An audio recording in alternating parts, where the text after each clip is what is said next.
महापुरुषांनी तत्कालीन सामाजिक प्रश्न आणि वंचित घटकांसाठी कार्य केले, तर वंचितांना सामाजिक न्याय मिळण्यासाठी योगदान दिले। त्यांचा आदर्श ठेवून आजच्या सामाजिक प्रश्नांवर कार्य करण्याची गरज असल्याची भावना नागरदेवळे ग्रामपंचायतचे प्रशासकीय अधिकारी चंद्रकांत खाडे यांनी व्यक्त केली। फिनिश सोशल फाउंडेशनच्या वतीने महात्मा फुले आणि भारतरत्न डॉक्टर बाबासाहेब आंबेडकर यांच्या जयंतीनिमित्त नागरदेवळे येथे मोफत नेत्र तपासणी आणि मोतीबिंदू शस्त्रक्रिया शिबिराच्या उद्घाटन प्रसंगी खाडे बोलत होते। यावेळी उद्योजक राजेंद्र सोनावणे, फिनिशचे संस्थापक अध्यक्ष जालिंदर बोरुडे, भाऊ कर्डिले, बुद्राणी हॉस्पिटलचे प्रकल्प समन्वयक धर्माधिकारी विठ्ठल राहिंज, रोहित धाडगे आदी उपस्थित होते।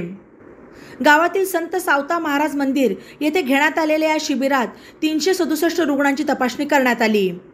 मोतीबिंदू शस्त्रक्रियेसाठी 76 रुग्णांची निवड करण्यात आली। या रुग्णांची पुणे येथील KKI बुद्राणी हॉस्पिटलमध्ये शस्त्रक्रिया होणार आहे। प्रारंभी मतदार जागृती अभियान राबवून ज्येष्ठ नागरिक आणि महिलांना मतदानाचे महत्त्व विशद करून मतदान करण्याचे आवाहन करण्यात आले। यावेळी गरजूंना अल्पदरात चष्म्यांचे वाटप करण्यात आले, तर ज्येष्ठ नागरिकांची उच्च रक्तदाब आणि मधुमेह तपासणी करण्यात आली।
गेल्या 30 वर्षापासून ते आपल्या सर्वांची सेवा करतात। यासाठी मी त्यांचा खूप मोठा आभारी आहे। धन्यवाद। यानंतर मी गाडवकर साहेबांना विनंती करतो की 2 शब्द आपल्या मार्गदर्शन दर महिन्याला शिबिर असतं आणि दर महिन्याला जे आपण शिबिर आयोजित करतो बोर्डे सरांचं कौतुक याच्यासाठी असतं की एकतर सगळे लोक इथं गोळा करण्यामध्ये पण त्यांचा खूप म्हणजे महिनाभर ते काम करत असतात की ते जास्तीत जास्त लोक यावे आणि दरवर्षी दर महिन्याला एक नवीन संकल्पना घेऊन जे महापुरुष आहेत त्यांचा कसं आपण सत्कार म्हणजे त्यांचं अभिवादन करून आपण कसं पुढं काम करू शकतो, लोकांना पण कसं त्या अजून मदत केली जाऊ शकते। बुद्राणी हॉस्पिटल 2004 पासून या सेवेमध्ये आहे आणि आमच्यासोबत जालिंदर बोरुडे सरांचं खूप मोठं योगदान आहे नगर जिल्ह्यामध्ये। त्यासाठी त्यांचा पहिल्यांदा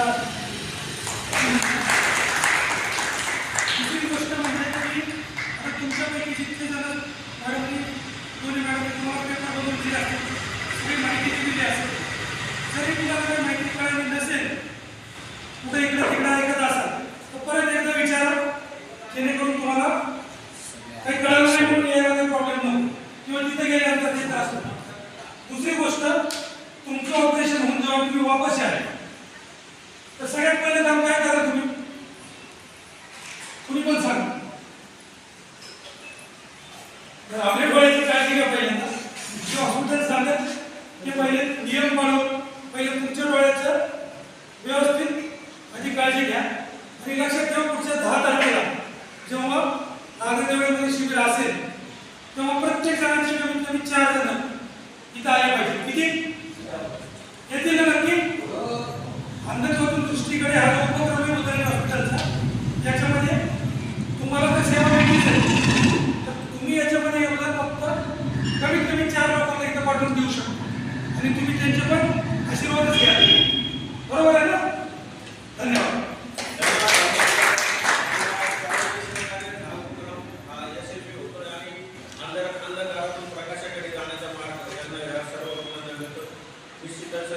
यापुढे आपलं काम मोठ्या जोमाने चालू राहील.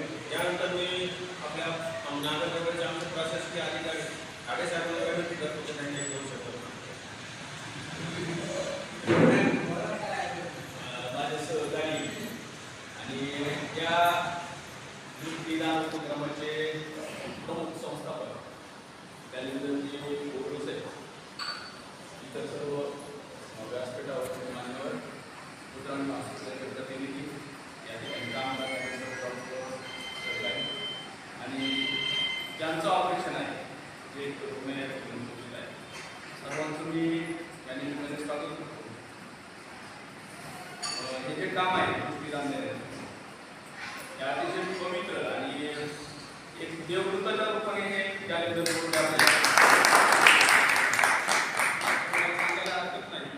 माझ्या आईचं वैशाख होता आता 3-4 महिने तिच्या दोन्ही डोळ्यांचं ऑपरेशन ते त्यांच्या सहकार्याने.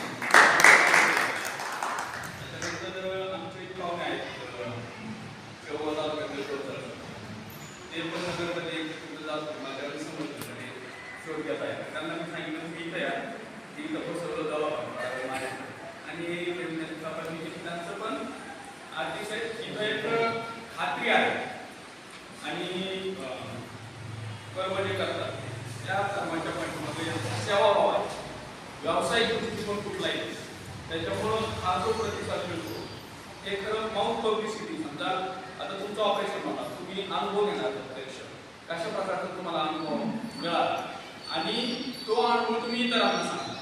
जी स्वतः केलेल्या कृतीचा अनुभव व्यक्ती जेव्हा सांगतो पुस्तकातला सांगलं. बातम्यांसाठी ई नवा मराठा यूट्यूब चॅनलला सबस्क्राईब करा आणि बेल आयकॉनवर प्रेस करा.